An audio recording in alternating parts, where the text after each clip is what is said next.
Alhamdulillah. Alhamdulillahi Rabbil Alameen. Allahumma salli ala Muhammadin wa ala ali Muhammad. നമുക്കിനി സൂറത്ത് യൂനൂസിലെ 19-ാമത്തെ സൂക്തമാണ് മനസ്സിലാക്കാം. അഊദു ബില്ലാഹി മിനശ് ശൈത്വാനിർ റജീം. ബിസ്മില്ലാഹിർ റഹ്മാനിർ റഹീം. وما كان الناس إلا أمة واحدة فاختلفوا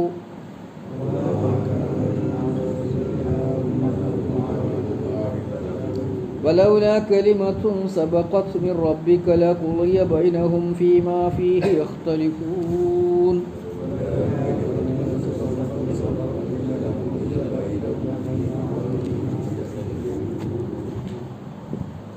വമാ കാനന്നാസു ജനങ്ങളായിരുന്നില്ല ഇല്ലാ ഉമ്മത്തൻ വാഹിദ ഒറ്റ സമുദായമായിട്ടല്ലാതെ ജനങ്ങൾ ഒരൊറ്റ സമുദായമായിരുന്നു. ഫഖ്തലഫു എന്നിട്ട് പിന്നെ അവർ ഭിന്നിച്ചു. വലൗല കലിമത്തുൻ ഒരു വചനം ഇല്ലായിരുന്നുവെങ്കിൽ സബഖത്ത് അത് മുന്നേ കഴിഞ്ഞിട്ടുണ്ട്, മുന്നേ കഴിഞ്ഞ ഒരു വചനമില്ലായിരുന്നുവെങ്കിൽ മിർ റബ്ബിക നിൻ്റെ നാഥനിൽ നിന്നും ലഖുളിയ ബൈനഹും അവർക്കിടയിൽ അവൻ തീർപ്പ് കൽപ്പിച്ചതു തന്നെ ഫീമാ ഫീഹി യഖ്തലിഫൂൻ അവർ ഭിന്നിച്ചിട്ടുള്ള വിഷയത്തിൽ, ഭിന്നിക്കുന്ന വിഷയത്തിൽ. ഒന്നുകൂടെ അർത്ഥം പറയാം. വമാ കാനന്നാസു ഇല്ലാ ഉമ്മത്തൻ വാഹിദ ജനങ്ങൾ ഒരൊറ്റ സമുദായമായിരുന്നു. മാ കാനന്നാസു ആയിരുന്നില്ല ഇല്ലാ ഉമ്മത്തൻ വാഹിദ ഒറ്റ സമുദായം. രണ്ട് നിഷേധം വന്നാൽ ഒരു സ്ഥിരീകരണം എന്നാണ്. ഇല്ല ഉമ്മത്തൻ വാഹിദ ഒറ്റ സമുദായമല്ലാതെ ആയിരുന്നില്ല, അഥവാ മനുഷ്യർ ഒറ്റ സമുദായമായിരുന്നു. ഫഖ്തലഫു എന്നിട്ട് അവർ ഭിന്നിച്ചു. വലൗല കലിമത്തുൻ സബഖത് മിർ റബ്ബിക നിൻ്റെ നാഥനിൽ നിന്നുള്ള ഒരു വചനം മുൻകഴിഞ്ഞിട്ടില്ലായിരുന്നുവെങ്കിൽ ലഖുളിയ ബൈനഹും അവർക്കിടയിൽ തീരുമാനമെടുക്കപ്പെട്ടത് തന്നെ ഫീമാ ഫീഹി യഖ്തലിഫൂൻ അവർ ഭിന്നിച്ചിട്ടുള്ള വിഷയത്തിൽ. ജനങ്ങൾ നേരത്തെ ഒറ്റ സമുദായമായിരുന്നു, അതായത് ഒരേ ആദർശം സ്വീകരിക്കുന്ന ഇസ്ലാമിനെ അംഗീകരിച്ചിട്ടുള്ള ആളുകളായിരുന്നു എല്ലാവരും. ആദം നബി അലൈഹിസ്സലാം മുതൽക്ക് നൂഹ് നബി അലൈഹിസ്സലാമയുടെ കാലം വരെ. നൂഹ് നബി അലൈഹിസ്സലാമയുടെ ജനതയാണ് ആദ്യമായി ഷിർക്കിന്, ബിംബങ്ങൾക്കൊക്കെ ആരാധിക്കുന്ന ഏർപ്പാടിന് തുടക്കം കുറിച്ചത്.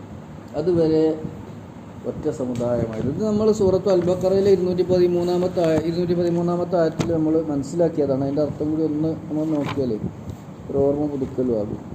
213 എന്ന് പറയുമ്പോൾ 33-ാമത്തെ പേജിൽ അവിടെ പറഞ്ഞത് കാനന്നാസു ഉമ്മത്തൻ വാഹിദ. ഇപ്പോൾ പറഞ്ഞ മാതിരി തന്നെ ഇവിടെ വമാ കാനന്നാസു ഇല്ലാ ഉമ്മത്തൻ വാഹിദ. അൽ-ബഖറ 213 പറയുന്നത് കാനന്നാസു ഉമ്മത്തൻ വാഹിദ ഒറ്റ സമുദായമായിരുന്നു, ഒരേ ആദർശം സ്വീകരിക്കുന്ന, ഒരേ നിലപാട് സ്വീകരിക്കുന്ന, അള്ളാഹുവിനോട് വണക്കവും വഴക്കവുമുള്ള, അവനെ ആരാധിച്ചുകൊണ്ട് കഴിയുന്ന, മറ്റു ബഹുദൈവത്വത്തിലേക്കൊന്നും തിരിയാത്ത സമുദായമായിരുന്നു അവർ.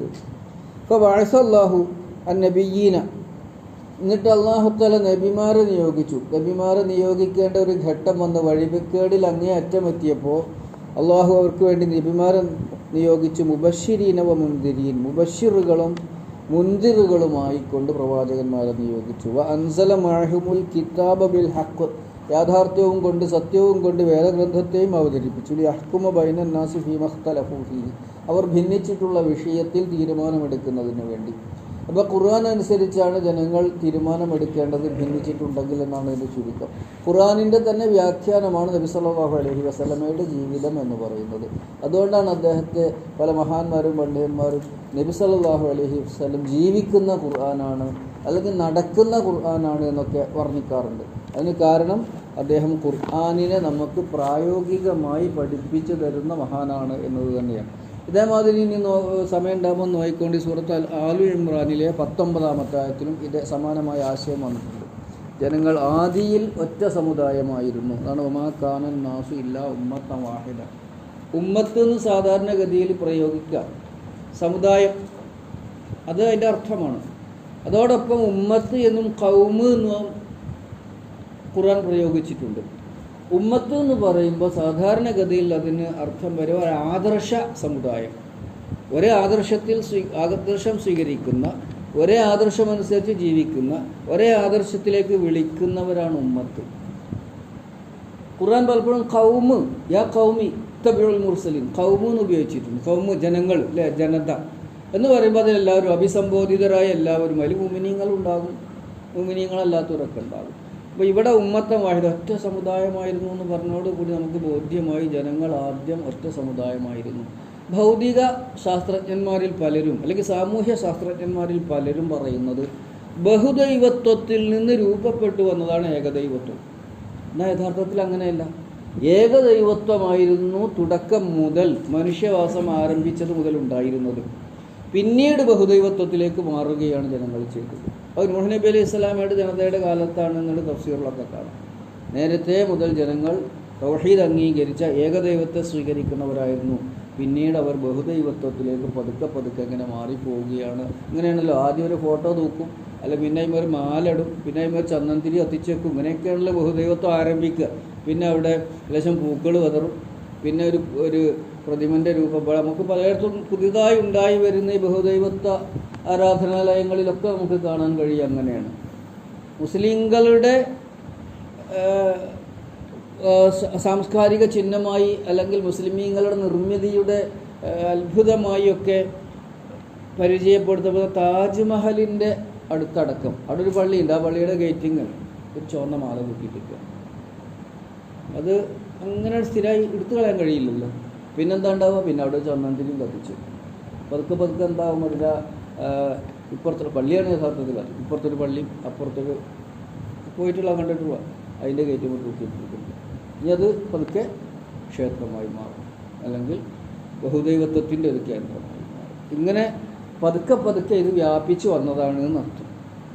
എന്നിട്ട് ഫഖ്തലഫു, അവർ ഭിന്നിച്ചുകൊണ്ട്, ഇഖ്തിലാഫ് നമുക്കറിയുന്ന ഒരു വാക്കാണ്. ഏകദൈവത്വത്തിൻ്റെ വിഷയത്തിൽ പോലും ആളുകൾ ഭിന്നിച്ചുകൊണ്ട് ബഹുദൈവത്വത്തിലേക്ക് നീങ്ങുകയാണ് ഉണ്ടായത്.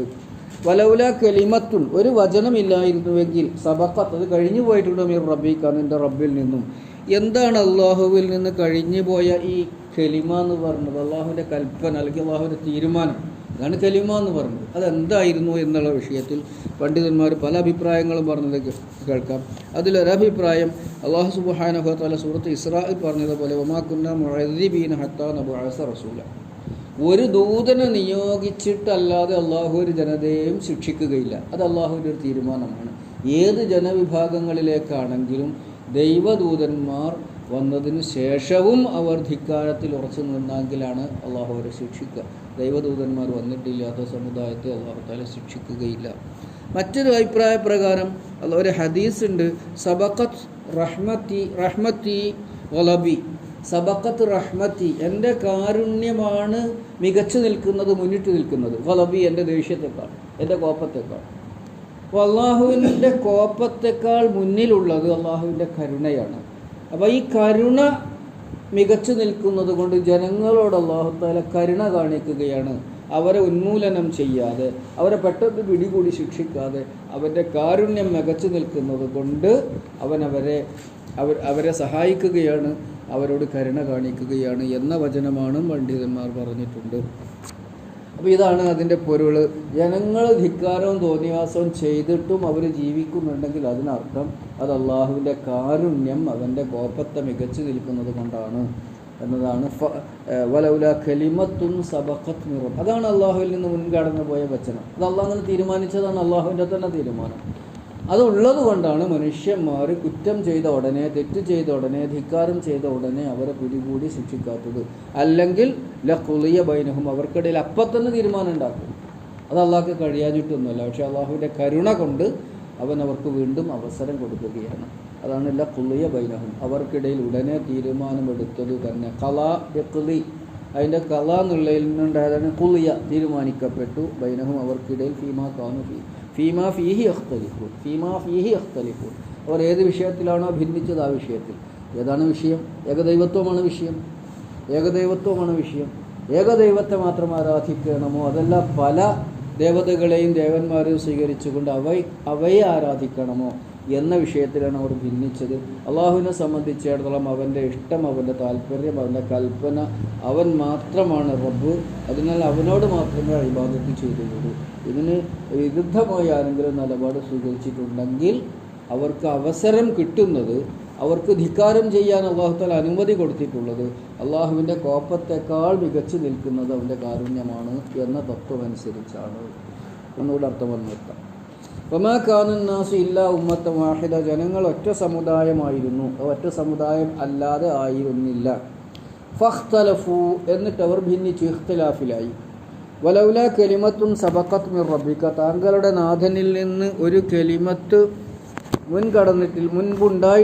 മുൻകടന്നിട്ടില്ലായിരുന്നുവെങ്കിൽ ലഖുളിയ ബൈനഹും, അവർക്കിടയിൽ തീരുമാനം ആയതു തന്നെ, അവരുടെ കാര്യത്തിൽ അല്ലാഹു തആല തീരുമാനമെടുത്തത് തന്നെ.